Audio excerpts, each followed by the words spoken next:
Hey guys, welcome back to my channel. Today I am officially 1.5 weeks postpartum with baby Max. You might have seen my labor vlog. It was really difficult to film the delivery, so I will get into that, but I wanted to share my birth story with you today.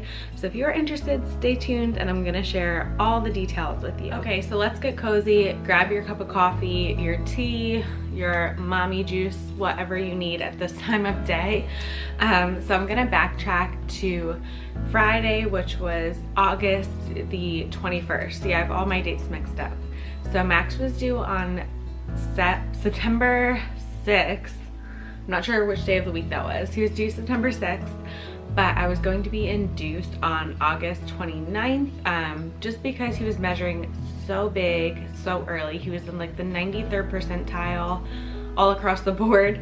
And my favorite doctor was on call that weekend, so that's why we really wanted to go in that weekend.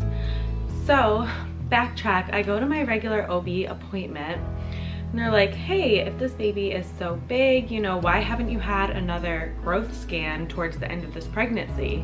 I'm like, well, I don't know, you guys never, you know, set anything up or told me that I needed to. So my doctor was like, okay, you need to go and do this like right now. So they made the appointment within the week. I pushed to do it on August 21st. They wanted to wait until the following week. So now you guys are up to speed. So I'm getting ready for my appointment on the 21st of August. Mind you, I'm supposed to go into the hospital on the 29th to start the induction process. So now I'm at the specialist on the 21st of August. And you know, they're looking around for certain things for the baby and they're like, okay, he's kind of leveled out a little bit, but he's still gonna be big. He's probably gonna be 9 pounds at 40 weeks, which is really big for someone who is 5'2". And I mean, I still have baby weight on, but normally I'm a lot less than what I am presenting to you right now. So that was a really big baby for someone my size. So they're looking around at the appointment and they're like, looking for his, I guess it's like practice breathing in his lungs, and he's just not moving. So of course I'm sitting there like 10 minutes, 15 minutes, getting so nervous. Like my heart is dropping to my stomach, and I'm alone, mind you. My husband can't come to this. He can't FaceTime, nothing, because of coronavirus. So I'm completely alone and, you know, just getting more nervous by the second, and I'm in the mask, breathing heavy, obviously 37 weeks pregnant, and I know my blood pressure is probably just rising at this point. So they're looking around for his lungs for 15 minutes and he finally does it. I'm like, oh, thank God, you know, he's breathing, practicing his breathing for the outside world. Everything's good. So while they're looking for that, the main doctor is like, wait, go back a second to the tech. And I'm like, oh gosh, like what is he gonna say? So he's like, your amniotic fluid looks really low. So he's going around, and I think if you saw my labor vlog, I talked about it a little in there. I was just so frazzled, I couldn't get the words out. But there's like 4 pockets of amniotic fluid that they look for. And so he's looking around, he's like 1 empty, 2 empty, 3 empty, and 4 is like the remaining pocket that has fluid.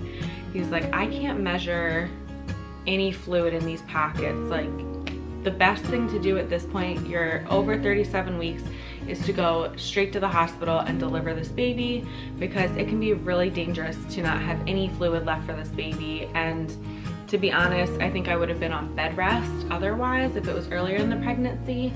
So the best thing to do was to just get him out. He was already going to be over 8 pounds regardless, so that was totally fine. So he's calling my OB, calling, nobody's answering, and I'm like, oh my gosh, like I don't know what's happening. I don't know what hospital I'm going to, because I didn't know if I had to like rush to a closer one than the one that I was planning on going to, if it was that big of an emergency.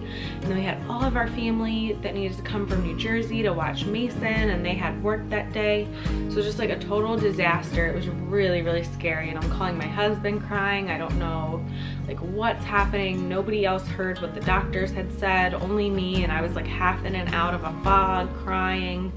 It was just a mess. So my OB practice finally calls me back, and it's a doctor that I don't normally see.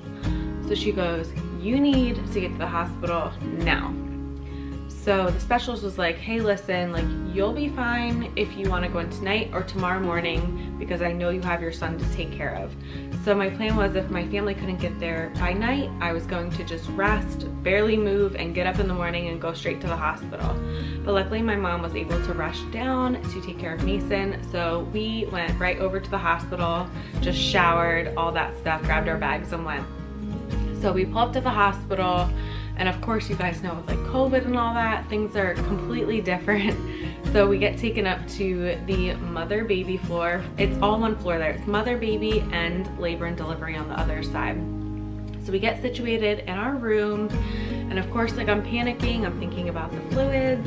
Now I'm thinking about the COVID test, like the dreaded COVID test that people talk about. I'm thinking about catching coronavirus. Like, it's just a mess. So we get into the room, get all set up. I had to have an IV early.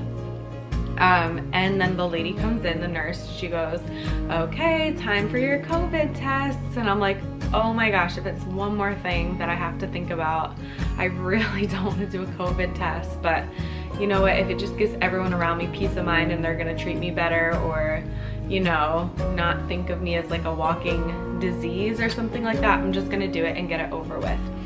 So the lady like stuffs the swab up, and it's up there for what seems like 5 minutes, and she's like going all around. It's like in my brain basically. It felt horrible. It felt like as if you had sucked in salt water up your nose and you couldn't breathe for like the longest time. And I honestly feel like it gave me a cold afterwards. Like, I felt like I was all types of stuffy. But that's besides the point. Like, that was the least of my worries, was this COVID test, to be honest. It was uncomfortable, but when you're giving birth, like, it really doesn't matter. So they didn't test my husband, which I found super odd. Like, okay, if you have to test one of us, you should probably test the guy, because obviously the mom's going through all that labor, and, you know, what's fair is fair. I'm just kidding. But I did get the test, and then they came back and they said it was negative, so that was really good news. So I'm laying there. It is now midnight, and I'm starting to feel so crampy. I get my first dose of medication. So it was called Cytotec, by the way. It's like a pill, and you only take like a quarter to half of a pill just to kind of get things like progressing. So I'm laying there, and I'm starting to get like really crampy and uncomfortable. And at this point on like the pain scale, it was probably like a 6 or a 7. So I definitely couldn't sleep. I couldn't rest.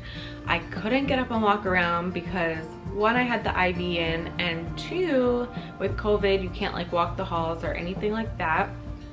So it's just getting super uncomfortable. And the other thing, when I have IVs in my hand blows up like a balloon. I had like carpal tunnel symptoms when I was pregnant. So I had these balloon hands. I'm just laying there, just so uncomfortable. So the nurse comes in and she's like, hey, I have this medicine that'll make you feel better. And she explained what it was. It was called Stydol, I think. And I didn't take anything like that with Mason, because I am super, super nervous, like with drugs and all that stuff. But at this point, the pain was just so bad. She's like, why don't I just put half a dose in your IV? Hopefully you'll just like pass out of sleep, because it's gonna be a little bit longer until anything, you know, happens. And you can at least get some rest, like with a lot less pain. So I took half a dose, and the next thing I know, the room is like spinning, and I'm like, oh my gosh, I don't know how people, you know, can take a full dose of this medication, because a half dose had me like thrown for a loop. So sure enough, once it kind of like settled down a little bit, I was able to rest, which was really helpful. And I'm so glad I took that nurse's advice, because I don't think I would have been able to for probably like 2 days. So I rest through the night, and now it is Saturday morning, August 22nd. So we're getting the medication going. The doctor comes in, who's not my regular doctor, but she did come in and deliver Max. And she goes, okay, you know, if you want to get your epidural lined up, we can start the Pitocin and get this baby out within the next couple hours. So the anesthesiologist came in. It seems like it took him forever. It actually kind of hurt this time. It didn't hurt at all last time. It was just like a lot of pinching and poking and prodding, and he finally got it. So I was good for a little bit, but every time they upped the Pitocin, I could feel it. So now I was at a point where it was like 9 centimeters, like almost go time, and I'm feeling so much like pressure and cramps, which I didn't feel the first time with Mason. So I'm like, something's not right. So the anesthesiologist comes in clutch. I'm almost at a 10, and he brings in this like big vial of epidural, and he's like, here you go. Just jabs it on in there, and I'm like, this feels so good now. It feels amazing. So I was able to push him out in 17 minutes versus the 3 hours with Mason. But the only thing this time is I really couldn't feel anything thanks to that extra epidural boost, which was good and bad. You want to feel some kind of pressure to know how you're pushing the baby out, but I couldn't feel that at all. So my doctor was like, you just need to imagine it, think about what you're doing, think about the process that you did last time, and just get him out. So that's what I did. I just imagined it. I took my mind to that place without any feeling, and I was able to do it. I was so happy once he was out.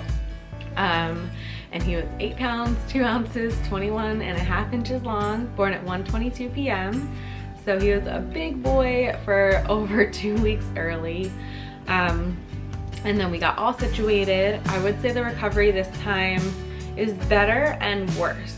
So I definitely felt a lot more crampy. My back still kind of hurts to this day, but it was a lot worse last week.